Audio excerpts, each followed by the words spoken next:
I'm Reverend Phil, and I'm your host for Words of the Prophets. Where are our prophets now? Where are those messages God chooses to communicate divine revelation through? In the past, the Creator has sent prophets like Abraham, Siddhartha, Jesus, Muhammad, and many more. Maybe our higher power has switched tactics since we reinterpret God's words as soon as the Creator's prophets leave us. Could it be that Spirit talks to each one of us individually and we haven't learned to listen? On Words of the Prophets, our modern prophets show us how to find the internal prophet that is the I Am, and we discuss the application of spiritual principles in all aspects of our lives. Love and light, everybody. I'm Reverend Phil, and I'm your host for Words of the Prophets. Sitting alongside me, sadly to say, for the last time, is my real good friend and co-host, John Monroe-Cassel. John. Hey, Phil. This is the last time we're going to do this. Yeah, at least in the foreseeable future, right? Yes. Right. So today's prophetic topic is molded by our thoughts, and we're going to talk about, this is a phrase that is contained in the first sentence of the Dhammapada, which is the path of Dharma. That's a translation, and that's a collection of Buddhist teachings. And actually, this is coming from an Eknath Easwaran translation. So if you're interested, that's the way you could find it. And that first sentence reads as follows: all that we are is the result of what we have thought. We are formed and molded by our thoughts. And we're going to get into that. And the tact we're going to take, or the look we're going to take at it, is kind of summed up in my little goodbye statement to John, because I want to explore thought. So the difference between a fortunate and an unfortunate thought could be as little as who is doing the perceiving. For instance, John is leaving us to go back east. He's going to be heading up a congregation back there. And I am sure that these people who are getting him are, if they haven't, they should be very, seeing that how blessed and graced they are and feel fortunate about it. Conversely, I'm not happy. I don't feel fortunate. I'm happy for John because I know he really wants this, but on a very selfish level, it's like, he's leaving me. Remember when we talked about the book I was writing? You said the subtitle should be, and I thought it was me. Mm-hmm. I thought it was me. Title of the book is going to be God Is. Anyway, so we're going to miss John, and I just wanted to take this opportunity to thank you for, I think this has been 9-10 shows we've done together, and you're going to be too hard an act to follow. So for the next couple of months, until John is nothing but a waning memory, I'm going to run solo here, because I don't want to put anybody into the position and the stressful place of thinking they have to fill John's shoes. I mean, look at these shoes. Well, yeah, size 15. Yeah. So, John, thank you so much. Phil. You have been a blessing in my life, and I thank you so much for doing this with me. Oh, it is my pleasure, and it is my blessing. You have been my blessing, and thank you so much. You've opened your heart to me. You've opened your mind and your soul and your arms. Thank you very much. It's been remarkable. Hasn't it been? Yeah. Yes, it has been. So what we're going to do today is kind of a East-West dialogue. And guess who's who? Yeah, really.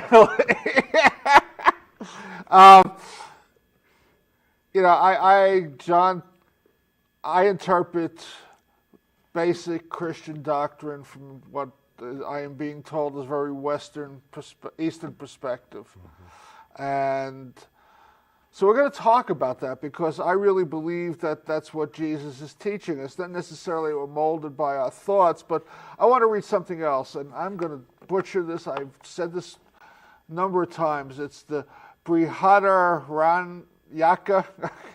You better at this than I am? No, not on this one. I'm having too much fun listening to you. Brihadaranyaka Upanishad. It's again, Eknath Easwaran, when he has his book on the Upanishads, this is the first Upanishad that he addresses. And it's chapter 4, paragraph 5, and it states, you are what your deep driving desire is.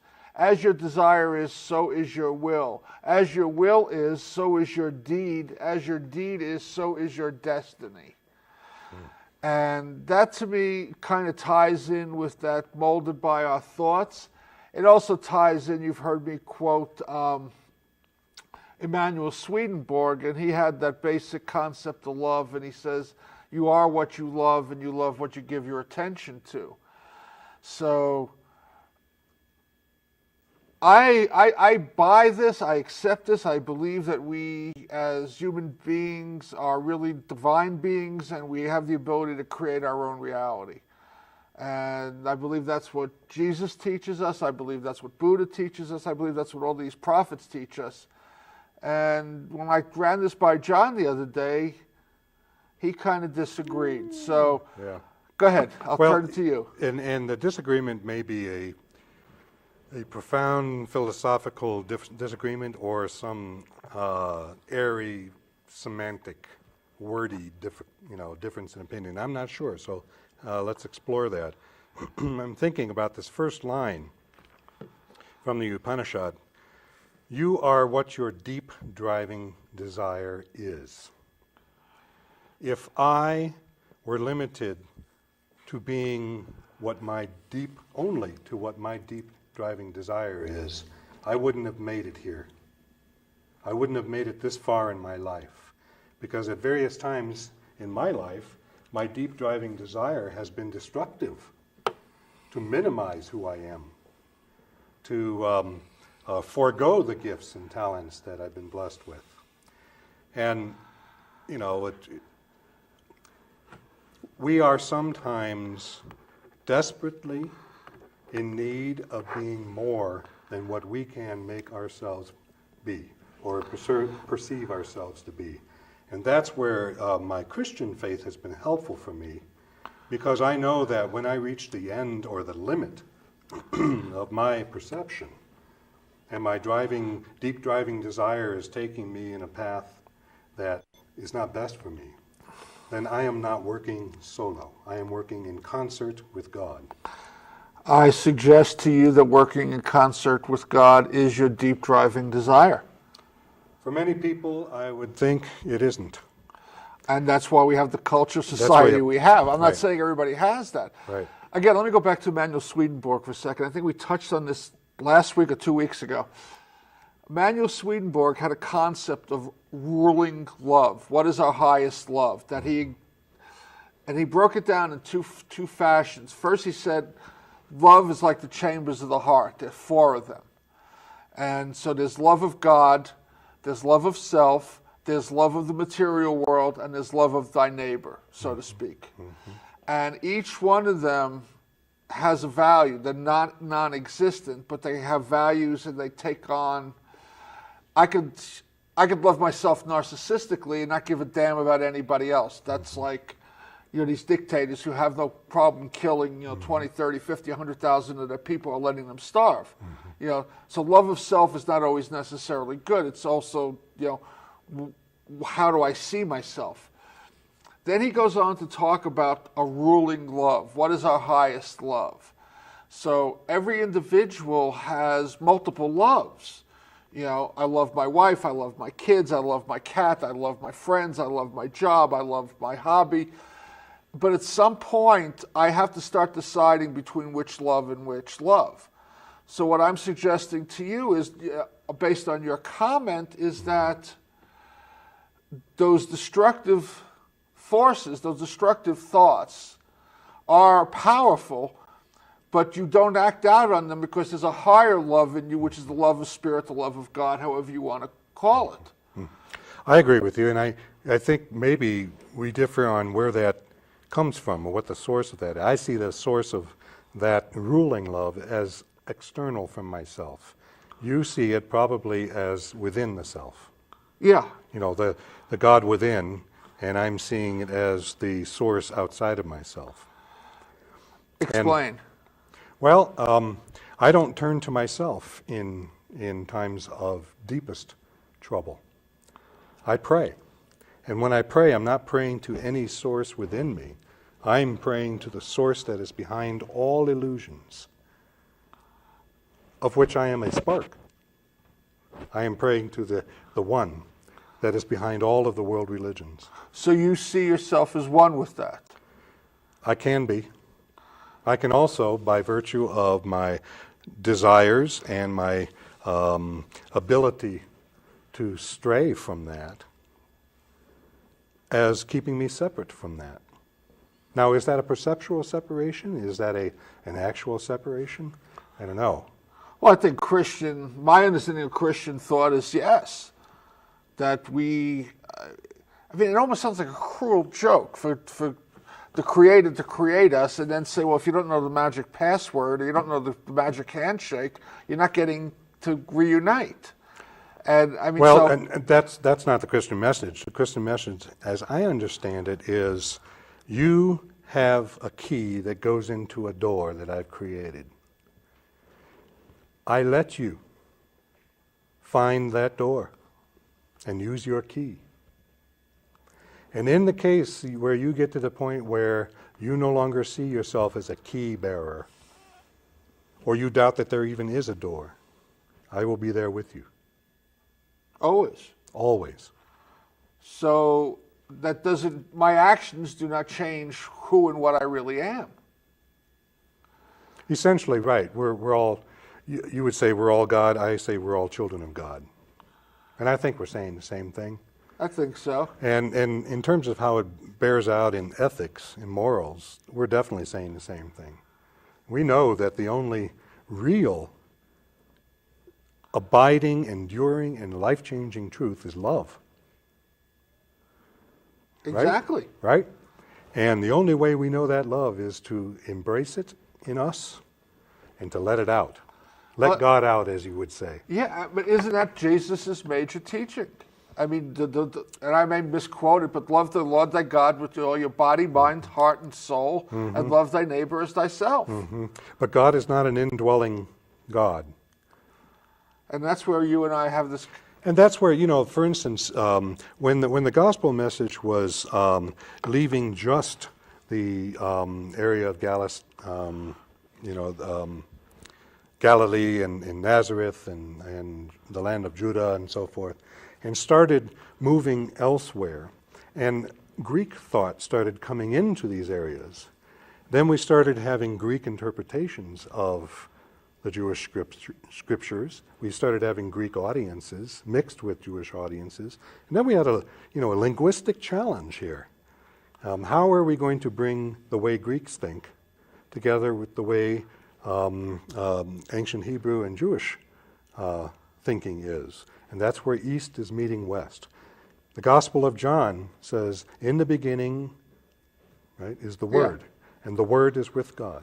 The Word is God, and the Word is with God, yeah. Right, but clearly making a distinction that there's Word and there's God. How much of that, you and I think in the first show, the first and the third show, we did the solo shows together, we spent a lot of time talking about metaphors and parables. Yeah. And I recall a certain impatience you had with Jesus.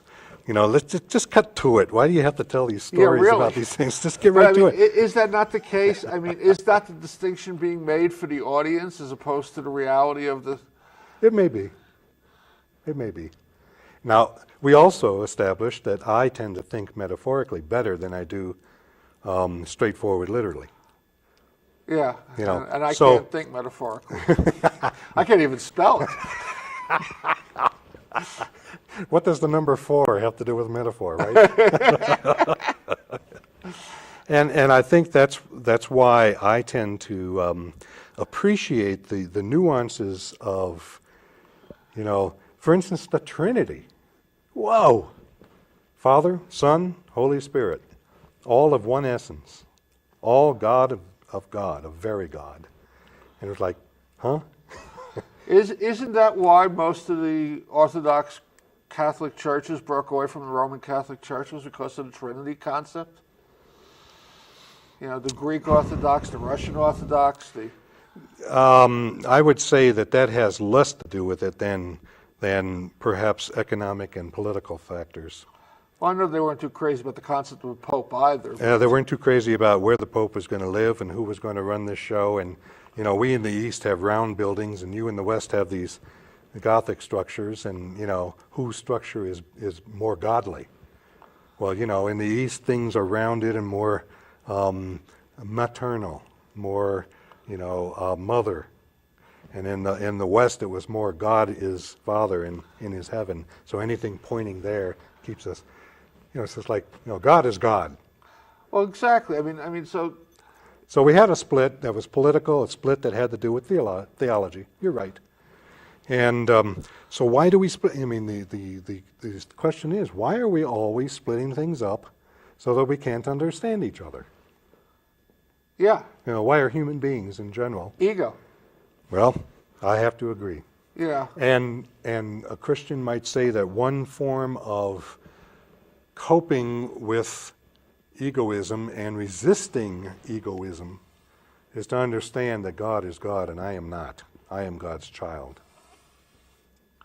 Whereas if somebody comes traipsing in to the room and says, I am God, which is what the Roman emperors did, we are divine, right? Most rulers, the Egyptian rulers are the same thing. And Christianity was one of those responses saying, no, you're not. You're just like us. Instead of saying, we're all divine, right? Which is what you're more likely inclined to say. Yeah. We create separation. We create separation, or do we embrace the separation that is part of creation? We embrace our each individual uniqueness as another aspect of the creation, but not to deny the creation is all one. Mm-hmm. And I think this is why such medieval arguments as how many angels can dance on the head of a pin came into being, because we are... It's a Zen cone. Right, exactly. It's just that easy. Yeah. It's really a language thing, because I know that, Phil, when you and I decide we're going to do something together, it's born from a feeling of service to another in light of compassion.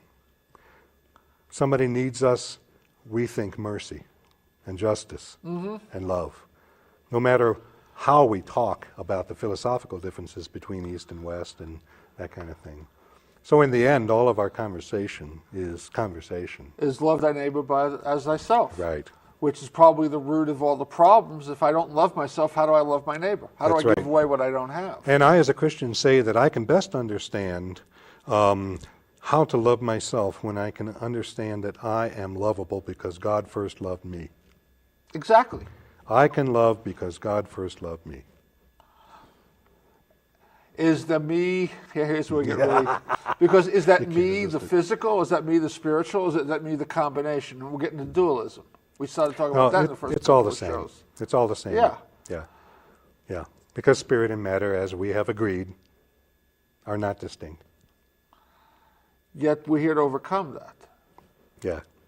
And perhaps part of the overcoming is that, we chose a long time ago that we would find this particular place, this particular day, to sit down and have this particular conversation, so that we could show that people can have this conversation without hitting each other. I mean, these kinds of conversations have actually led to countries going to war. Yeah, exactly. Astounding. But because we do They went to agree. war in the name of God. How much sense does that make? That's right. Yeah. How much sense does that make? It makes as much sense as a half a penny. Halfpence. Don't talk about the British that way. I want to take a side journey here for a second. No, we like that. I know. You're talking free will. How does one actually know if they're ever in free will? Yeah, good question. I mean, we're told we have it. How do we know that we're actually utilizing it as opposed to living out a predetermined, predestined plan? I don't think we can know. Remember when Subraji was on the show with us? Yeah. She said, we have free will, sort of. Well, that's exactly it. We have this concept. I thought that was pretty funny. I look back at my life, and was I doing these things because of free will? Was I a drug addict because of free will? Was I a drug addict because I chose to become a drug addict before I became a human being. And that I chose to walk that path. That was it free will that at age 38 I decided I had enough, or was the plan and it just kicked in? Which is a real, I think it's a little too deep. Because you're right, we can't answer that, but it's... We can't answer that, and yet somehow we have to for ourselves at some level, so that we can get some perspective on getting ourselves out of the hole. So the free will becomes, whether I want to or not, I have to love my neighbor as myself. Hopefully I can love myself. So maybe I have to start loving myself first. Yeah, which is why I think every religion worth its salt has as a very important part of its expression community. Yeah. Where people can come together and help each other with accountability to the, to the real reasons we are here, to the primary driving desire. So that if I'm being destructive, you can say to me, I don't think your deepest desire, John, is to be so self-destructive. So let me ask you a question. You're going to be heading up a Christian denomination ministry. Would that be a better method of having congregation as more like a 12-step meeting than having somebody, we read through this, then we preach a bit, and then we pass the basket? That's what we do in the program, right? Yeah, but at least you get to talk. You got a choice to talk. Well, now we're talking about stylistic differences, and any endeavor I'm a part of will include as much dialogue and interchange as anybody can stand, and probably more than most people can stand. Which is I applaud, because that's why I asked the question, because it's like, again, how do these religions break down? We started talking about that last when we had Daniel and Ken on about peace, the veterans for peace. It's about then we're not getting that message. You talked about there was what's his name? It escapes me, but the perennial philosophy. And it broke down all major religions and said there are 7 common denominators that each one of them teach. And they carry the message. I don't know if they necessarily teach it. And I think that's where the breaking down is. We have a message.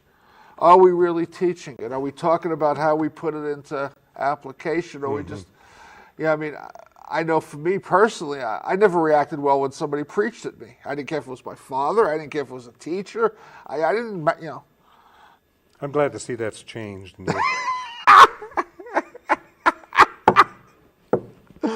It depends on who you talk to. We're having too much fun here. But you know what I'm saying? And I have to applaud your reminder to any of us listening that we cannot separate what we believe and how we think from how we act. They are of the same substance. They must be, or else we will experience some kind of psychic break. Yeah. And then our behavior becomes pathological. Isn't that what Jesus was teaching in the statement, what you sow, so shall you reap? Your actions are very much an ongoing part of who you are and will be. And if I am not connecting to spirit, then I'm being driven by whatever's left, which is ego. Although, I believe God created ego too. Yes, it's a teacher. I'm not saying a teacher. Exactly. I don't think there's anything here that God has not created. I'm just saying it's how do we view it? How do we deal with it? How do we, do we see it as lessons, or do we see it as condemnation of self? Well, I think you've hit it right. That is the crux, Phil. Human beings will always be what human beings are to some extent. That's a given.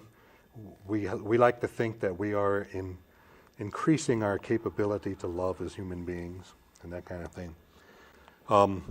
How will we use who we are and what we come to know ourselves to be? Will we use it for judgment and separation? As you judge, so shall you be judged. Or will we use it so that everything is lesson?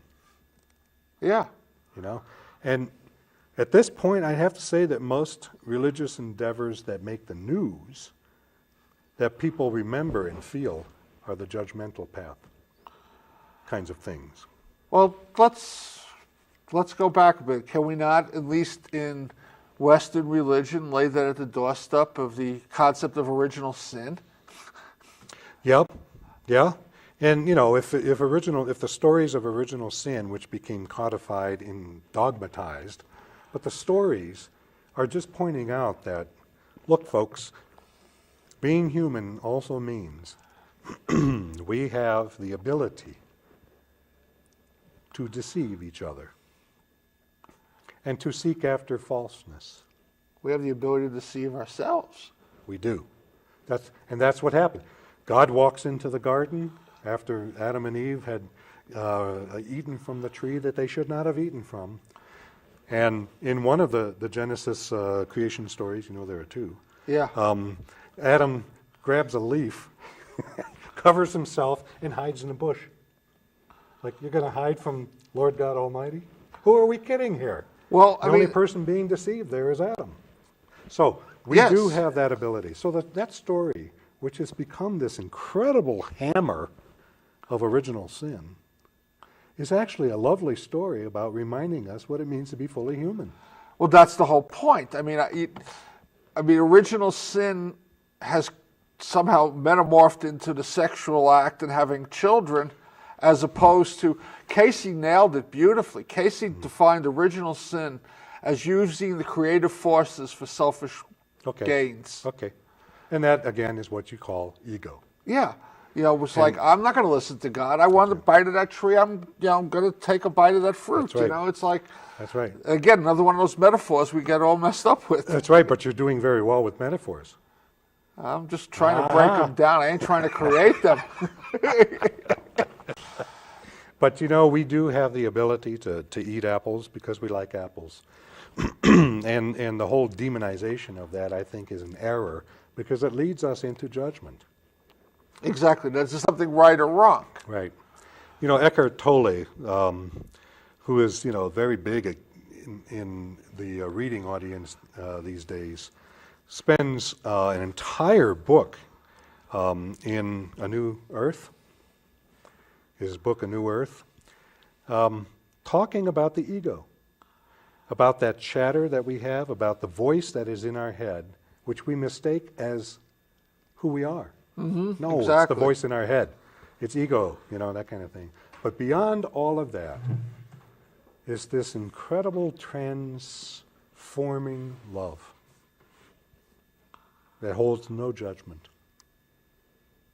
None. Yeah.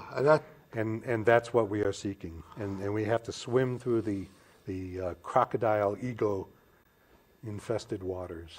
Well, I think that's something, you know, again, that all the religions teach. Even when they talk about non-duality, we have duality. Ultimately, yes, I agree with Shibraji that everything is one. Mm-hmm. But if I perceive myself as separate, which I'm going to come into this world and do, I've got duality. Whether I can overcome it or not is up to me and how much I'm willing to do and what I'm willing to embrace. That's why I think we should teach everything from unity of God to unified field theory to kindergartners. You know, while they're still young enough to understand and perhaps even remember the great unity from which they came. Do you think that as a society, as a culture, we can get past our own petty attachments to religion and say, okay, I'm not going to teach religion in school, but I'm going to teach a broad-based spirituality in school? This idea that we have to keep religion in or out of schools is such a play into the, you know, the dualistic demon, you know.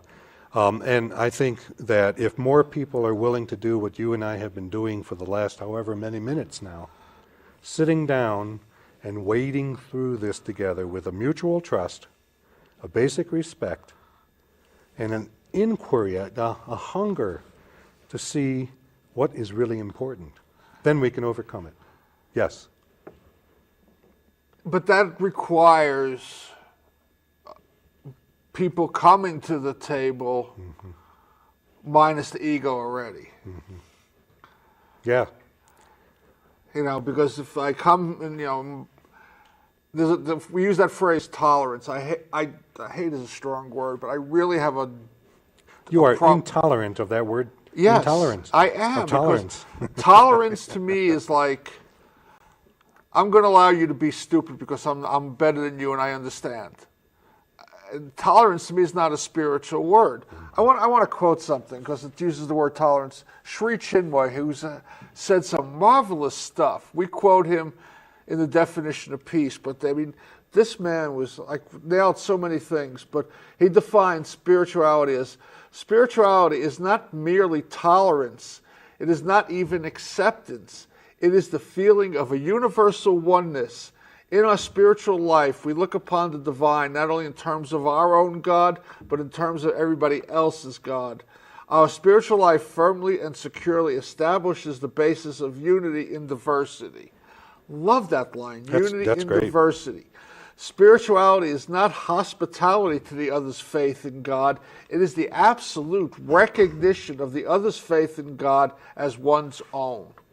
And that's what, I mean, you know, I mean, I have some problems, and I voice them sometimes a little bit too frequently, you know, with certain aspects of some of the traditional religions. Because of their isolationist, I'm better than yours attitude. Yet there are people within those religions who are getting the message, you know, and we have to separate the sin from the sinner, so to speak. Yeah. You know, but this nails it. I mean, I need to be more, you know, like it says, it's the absolute recognition of the other's faith in God as one's own. Yeah. The willingness to say that you're right, and I'm right. Isn't it great to be right together? Yeah, and then how do we then what does take that this mean? rightness and move forward? That's right. Yeah, absolutely. Absolutely. I recently was invited to participate in the local mosque in a dinner that was actually held in a Methodist church. And it was a dinner for the community in which we had foods from all over the Muslim world. Every table had a name on it: Iran, Iraq, you know, the whole Muslim world. Different tables, different foodstuffs prepared by people from these countries. That was basic hospitality. Come. Then we moved into a talk that was given in a PowerPoint that actually showed how connected we are linguistically. Isn't that interesting? So that we could not leave that room thinking that we were separate from each other. That's phenomenal, and that's what makes for peace.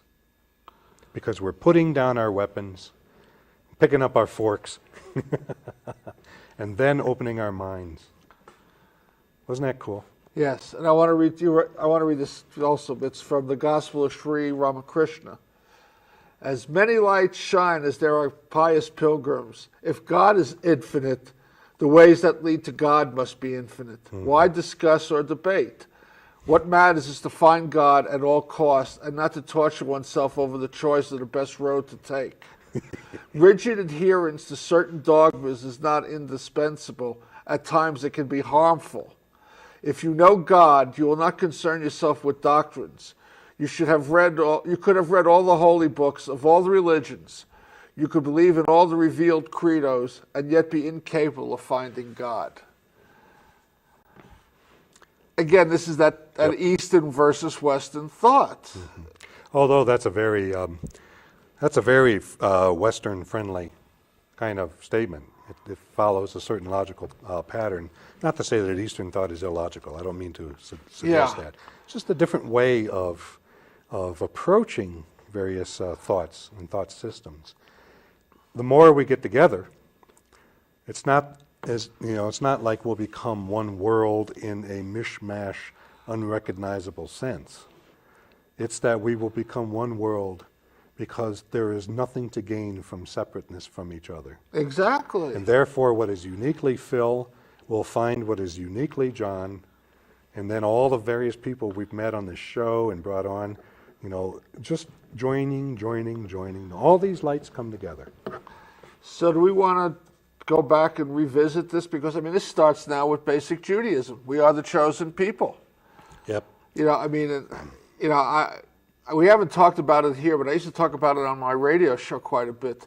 One of the forms of karma that I believe in is group karma. Mm-hmm. And I really, yeah, I mean, I see that in so many places. And the place I see it most distinctly is Judaism. Mm-hmm. That concept that we're the chosen people, and then so that concept has now been readopted by the Roman Catholic Church. What was it, about 5 years ago? They came out with the statement, "Well, you know, everybody's equal. We're just more equal than everybody else." You know, I mean, everybody's got a path, but we got the best path. You know, something to that effect. I mean, it's like, again, it's about separation. Mm-hmm. When you look at the transitioning from the chosen people as exclusively the Jews, who have gone through this remarkable history of connection with one God, you know, a monotheism, which was pretty rare in the beginning of the Hebrew people, because you know it was kind of like all the different idols and statues and that kind of thing, and they believed in this radical concept that there was one, and that one was the only one, and they were the people that one was committing with and covenanting with to learn that one's ways. Now, eventually, Christianity came along. Now remember, Christianity was not Christianity, it was another form of Judaism. It was a Jewish sect.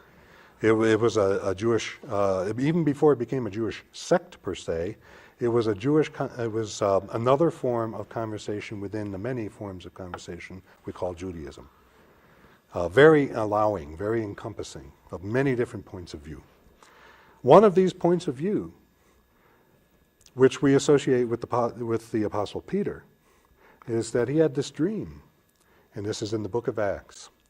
He had this dream that the chosen people, God's people, had suddenly expanded to include all. Which to me is just an extension of what Jesus was teaching. Mm-hmm. And that's why it made it into the chosen books that would represent what Christian books are, the Christian canon, the New Testament. A lot of things, as you well know, didn't make it into that final cut. Yeah, really. But that's another show, isn't it? The lost books, as we say. Actually, I think I was. Never mind. You going to go in there? No, I did this goes again. I keep referring back to the radio show because that was 9 years of my life. Mm-hmm. I did a show where I was talking to a psychic, mystic individual, and I got connected to them because of a conversation I had with the person who put me in touch with them, where that person was an Emanuel Swedenborg follower and I was an Edgar Cayce follower, and so we got into my mystic is better than your mystic kind of deal. And I made the comment to my friend that I am so attached to Cayce, I really believe that I must have walked with Cayce, at least in another lifetime, that the spirit that was Cayce I walked with. So she said, well, I know somebody who can answer that for you. She put me in contact with this woman, Linda Drake, and I'm going to try to get her on the show. And she channels the Abraham, which is a group of spirits. They're not one person. They were made famous by Jerry and Esther Hicks back in the 70s. They were like the original channelers of this group. Anyway, so we got around to talking about this, and she talked about not only had I walked with Cayce when he was Cayce, I'd walked with Cayce 4 other times. So what I'm trying to get to in a very roundabout way is that in one of the books that are The Many Lives of Edgar Cayce, Cayce readings of his prior lives was that he was the author of the Gospel of Luke. Ah. And I never checked in with Linda as to was that one of the lifetimes I walked with him, but I am so attached to that early Christian period. What went on there, the Gospels, the Gnostic Gospels, that whole, I just kind of believe that, yeah, I was there, and I have a real strong attachment to that era, and kind of a lot, you talk about these books that are and aren't, and I have a resentment for what is and isn't incorporated into the teachings. Yeah, and one of the reasons why the Gnostic teachings were not included is because they were so heavily dualistic. And the early editors of Christian literature and story did not want dualism. They did not want any separation of spirit and matter.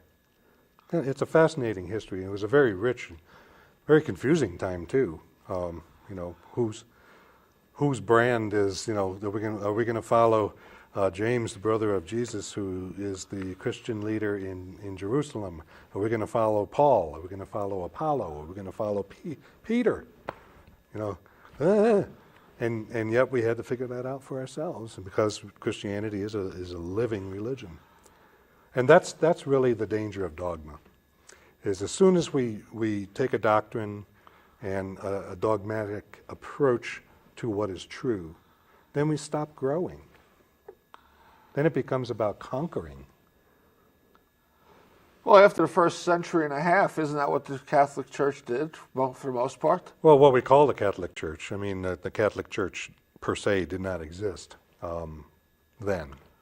It was a dominant movement that was small c, Catholic, and that eventually, as Christian history went on, became what we call the Roman Catholic Church, and then of course that split off into the Eastern Catholic Orthodox Church. Oy, oy, oy. And again, it comes down to, to me it was like there was a basic teachings that Jesus, why wasn't that enough? That's a good question. The Sermon on the Mount is one of the most beautiful. Who needs anything more, really? Exactly. And where did all this other stuff come from? Where did the concept of a pope come from? Where did the concept of saints come from? Where does the concept of, again, original sin? All this other stuff. Why are these books right and the other books wrong? Ego. Yeah. Which was so contrary.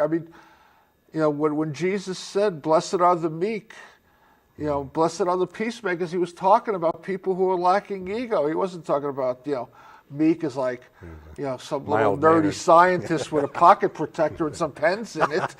Blessed are the geeks. Yeah, really. He was teaching us that it's about being devoid of ego. It's about acknowledging and turning to spirit. We talked about it last week about dying. Blessed are those who mourn; they will be comforted. And I don't think the one thing we kind of said but didn't really get into deep enough was the comforting comes from God. It's not self-comforting. It's about opening ourselves up. I mourn and I ask God for help. That was the crux of what Jesus taught in the Sermon on the Mount. It seems like it would be a lot easier than it is, doesn't it?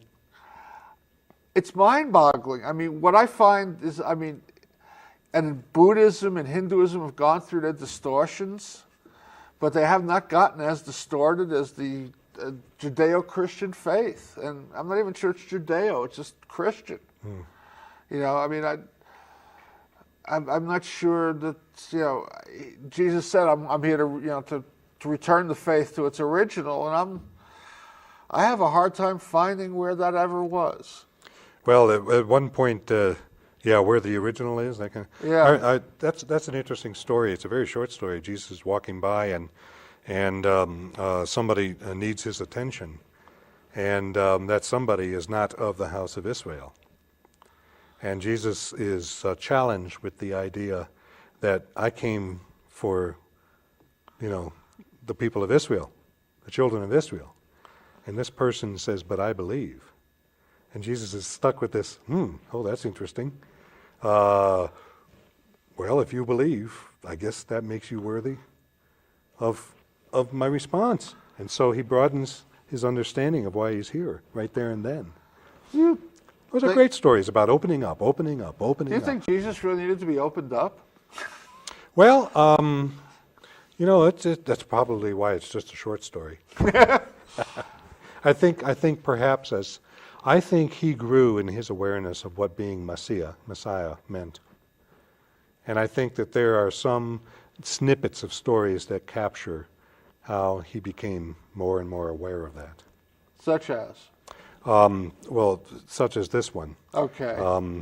I came for the people, and I came for those who have the feast. And the non-Jew says, yeah, but I don't care. I'll sit at the table and eat the crumbs that fall.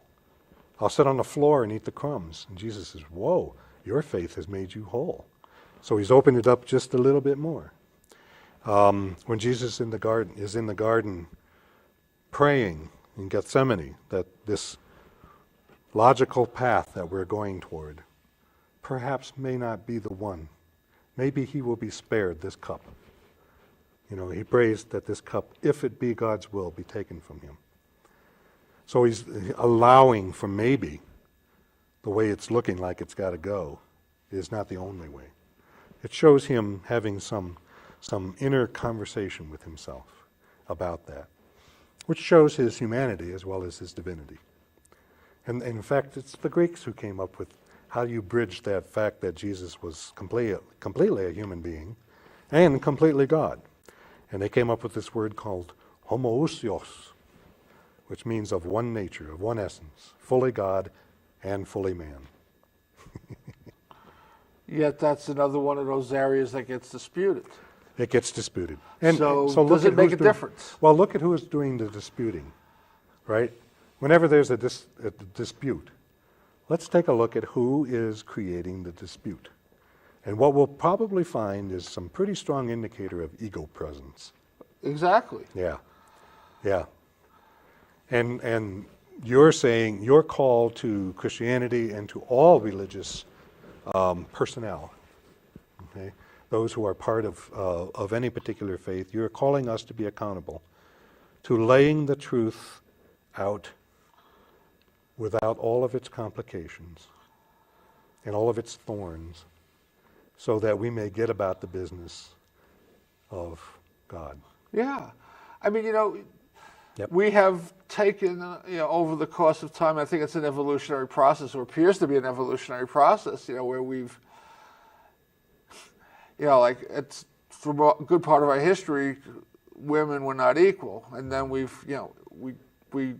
codified it, so to speak, which started the process. And I think we're still in the process. Oh, we're definitely still in it. But we're getting closer towards that place. You don't change thought patterns overnight. So you codify it and you keep talking about it and you break it down, and after a couple of generations you have that equality. And I think the same is has happened with racial discrimination. Same thing, a little bit later on, and it's a little bit newer in its process than feminism, so to speak.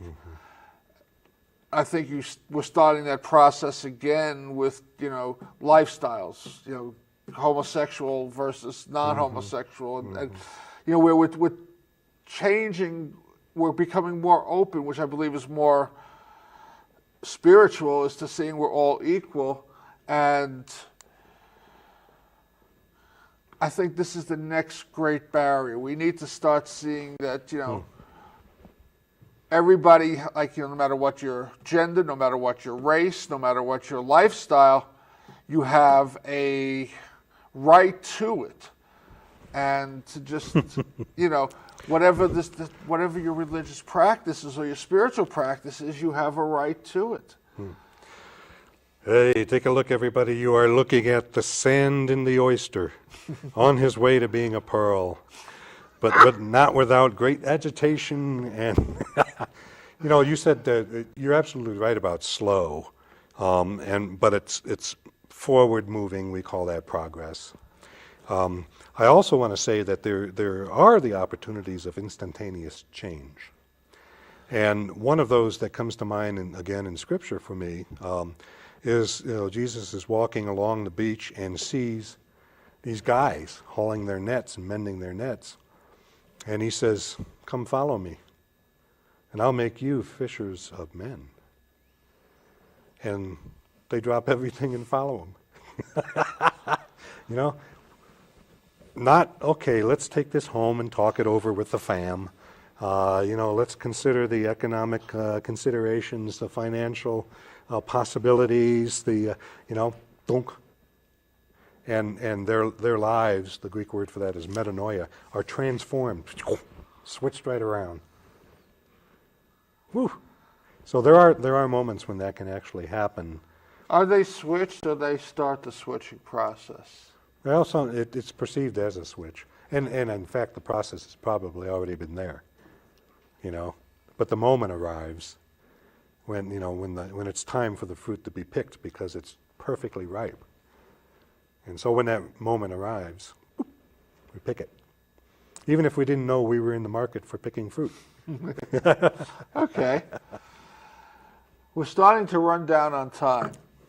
So we've gotten to that time where... How the heck am I going to do it this time, Phil? You're going to do it. This is your last one, man. You got to go out and blaze of glory. How's that for pressure?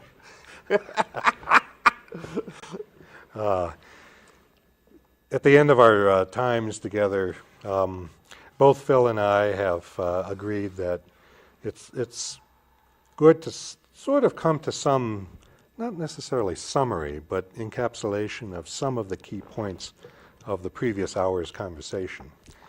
And Phil, being such a generous guy, has asked me to do it every time. It's ending at this show. I'm not going to try to do this. What we've been having fun doing today is actually a model for what both Phil and I pray for and hope for and live for and do in this world. And that is to have the kind of dialogue that both challenges and moves into challenge and beyond challenge. So that when we find that there are things that lead us, words, phrases, ideas, concepts, that lead us into separation, let's stop and recognize that something has been separated.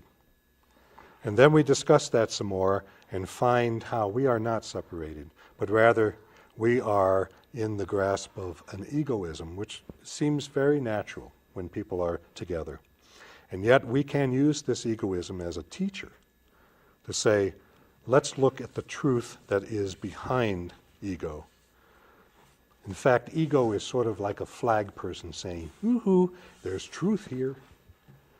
So what we've found is the truth that drives both Phil and me, and hopefully drives you as well, is that love is the greatest thing going. And love is the essence of source and resource. And love is the reason why we have been on this show together, why I was asked to be here, why I said absolutely yes. I didn't even have to think about it when Phil asked. Love is the driving force. Even if we don't know it, love is our driving force forever and ever. World without end. Amen, brother. Thank you. I'm going to read something from the Tibetan Book of Living and Dying by Sogyal Rinpoche. Rinpoche, yeah. Thank you. Saints and mystics throughout history have adorned their realizations with different names and given them different faces and interpretations. But what they are all fundamentally experiencing is the essential nature of the mind. Christians and Jews call it God. Hindus call it the Self, Shiva, Brahman, and Vishnu. Sufi mystics name it the hidden essence, and Buddhists call it Buddha nature. At the heart of all religions is a certainty that there is a fundamental truth and that this life is a sacred opportunity to evolve and realize it. And that fundamental truth is we're all one, we're all love. We are indeed. Exactly. My buddy. Okay, couple of things. At the end of the show, there's rolling credits. You have, about 5 days to contact you before those things are obsolete? That's right. So if you Although I will say that the phone number, which is my cell phone, if that's on there. Yeah. And my website is, or my email Email address will will be the stay the same. same. People can still contact me. Okay, so you can contact John at any point, but after today's show, we're not going to be rolling those credits. So if you need to contact John, get a hold of the phone number, get a hold of the email. If you have any questions for him, you want to discuss something, phone or email, he'd be happy to. Mm-hmm. Hey, I like the way I committed you to that. Same is true for me. I have an email address and a phone number and a website listed. You want to contact me, feel free to. Be happy to dialogue with you.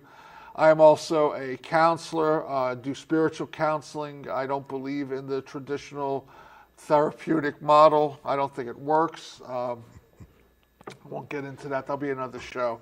So if you think that maybe spirituality might help you with a living problem, contact me. Next week, we are going to have Don Hendrick, and we're going to talk about Buddha. We're going to talk about the Four Noble Truths, and we're going to talk about the Noble Eightfold Path. And in a lot of ways, very similar to the Sermon on the Mount. I think one of these days I'm going to get somebody, we're going to sit down and do a show on the Sermon on the Mount, because the teachings in there are just so wonderful. I may even do a solo show on it, we'll see. So actually before we even say goodbye, you want to I know you did a summary. You have a parting thought? Parting thoughts. Oh, no matter where we are, no matter where we are in this world, no matter where we are in our mind and in our heart, we are connected. And to even think that we are separate by distance, geography, by thought, is erroneous. There is no separation. In love, there is no separation. So I will be with you, and you will be with me no matter where we are. And, I'm going to call you up sometime when I'm sitting there eating a knish. And I'm going to say, have you had a knish lately? Huh? You're the guy at the party who kept asking about the calzone. We have to That's have a right. calzone. The calzones, too. Actually, I think we're going to have the capability of doing some telephone interviews. Oh, that'd be soon. terrific. So maybe you and I will do a show, maybe on the Sermon on the Mount, That'd be good. over the phone. That'd be good. Excellent. All right. John, thank you so much for being with me. It's been such a gift. Thank you, my brother. I want to thank you all for listening. I hope that you find some meaning in what we've talked about. I hope you find some guidance to maybe something that's going to make your life a little bit easier to walk the path that you're walking. Mm-hmm. We're here to acknowledge our own divinity, however you want to form that, however you want to describe that, however you want to name that, and then extend that to other people. So, try to get past the resistance to whatever you might have heard. That I think the things you are most resisting are the things you most need to look at. I think that's one of the gifts that ego gives us. It's about not wanting us to get enlightened. Again, that's another story for another show, but ego's here to teach us, and when it's most prominent is when it's greatest lesson. So if you're having resistance to something you heard John or I say, look at that. Sit with that. Don't immediately reject it, because what you reject offhand might be your greatest teacher.